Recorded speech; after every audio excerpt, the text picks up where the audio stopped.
Hello guys, in this video I'll show you how to convert cheap transmitters into a better one. As I told you on previous video, these transmitters put a lot of noise and the joystick are less stable. After upgrade, the transmitter will have better joystick and able to run LoRa and ESP-NOW at the same time. For this video, I'll be using FlySky FS-CT6B. First, you need to open the transmitter, and that's the main board. You can remove it, but since we are using ESP32, we can actually use the main board as a power supply because it have input voltage regulator, switches and battery connector. I removed the wires from the potentiometer and switches from the main board, and you can see a 5 voltage regulator. To check, you can use your multimeter, perfect for ESP32. Remove unnecessary parts like old connector and the original RF transmitter from the controller. Here we are having 2 potentiometer for each joystick, so we are having 2 joysticks, so that's 4 potentiometer, and 2 potentiometer for controlling the auxes, so that's 6 potentiometer plus 2 more switches on the top of the transmitter. So for potentiometer, you have to connect the positive to VCC and the negative to the ground, and the middle wire is the signal pin, so you have to connect that to the ESP32 signal pin. All potentiometer should be wired like that.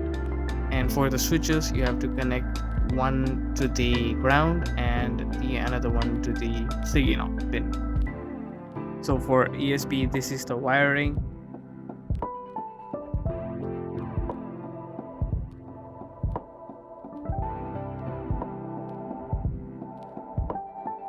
Because the transmitter can do ESP-NOW and LoRa communication, we have to wire the LoRa module to the ESP32.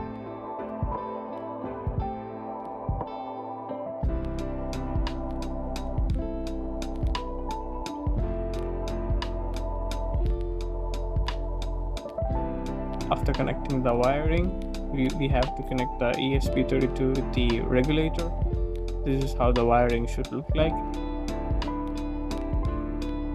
Next, you have to upload the code on ESP. You can find the code on GitHub.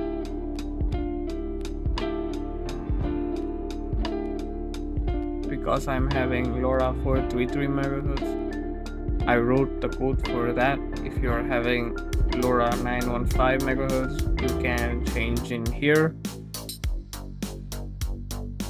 After uploading code and connecting wire, you can place the ESP inside the controller and close the controller.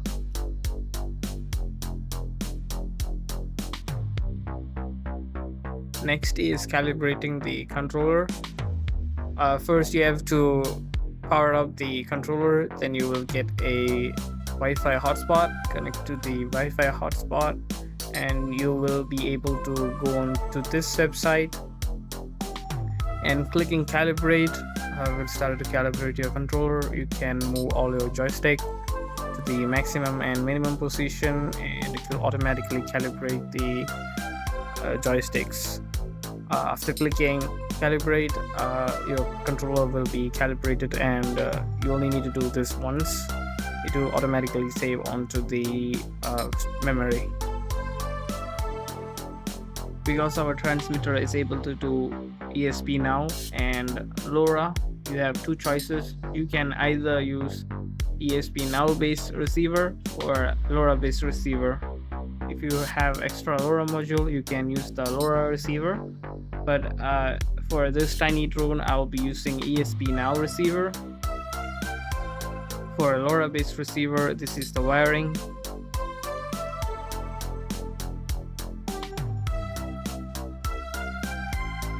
Both have same code, and if you're having LoRa module, you can change the false to true.